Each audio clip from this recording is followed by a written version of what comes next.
Chapter 13, The Rescue. The Cowardly Lion was much pleased to hear that the Wicked Witch had been melted by a bucket of water, and Dorothy at once unlocked the gate of his prison and set him free.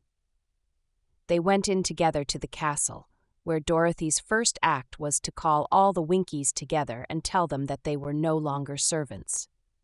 There was great rejoicing among the yellow Winkies, for they had been made to work hard during many years for the Wicked Witch, who had always treated them with great cruelty.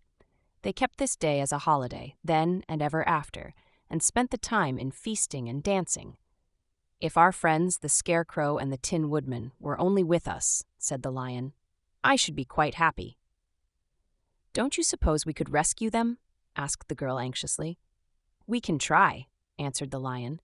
So they called the yellow Winkies and asked them if they would help to rescue their friends, and the Winkies said that they would be delighted to do all in their power for Dorothy, who had set them free from bondage. So she chose a number of the Winkies who looked as if they knew the most, and they all started away. They traveled that day and part of the next until they came to the rocky plain where the Tin Woodman lay, all battered and bent.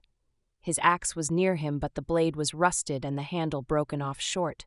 The Winkies lifted him tenderly in their arms and carried him back to the Yellow Castle again, Dorothy shedding a few tears, by the way, at the sad plight of her old friend, and the Lion looking sober and sorry. When they reached the castle, Dorothy said to the Winkies, "Are any of your people tinsmiths?" "Oh, yes, some of us are very good tinsmiths," they told her. "Then bring them to me," she said.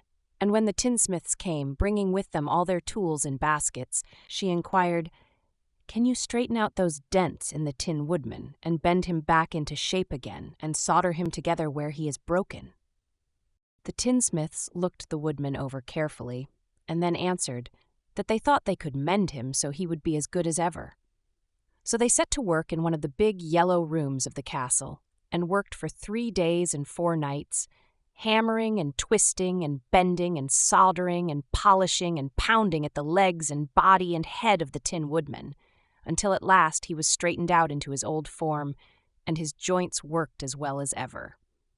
To be sure, there were several patches on him, but the tinsmiths did a good job, and as the Woodman was not a vain man, he did not mind the patches at all. When, at last, he walked into Dorothy's room and thanked her for rescuing him, he was so pleased that he wept tears of joy, and Dorothy had to wipe every tear carefully from his face with her apron, so his joints would not be rusted.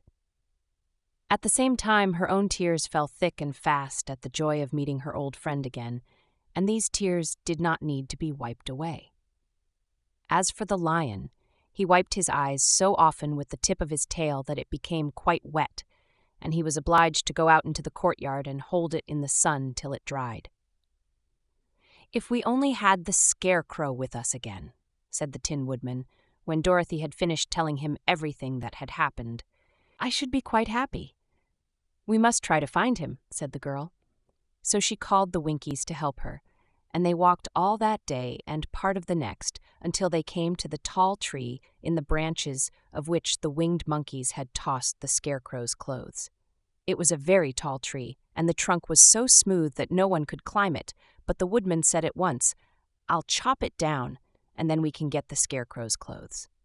Now, while the tinsmiths had been at work mending the Woodman himself, another of the Winkies, who was a goldsmith, had made an axe handle of solid gold and fitted it to the Woodman's axe instead of the old broken handle.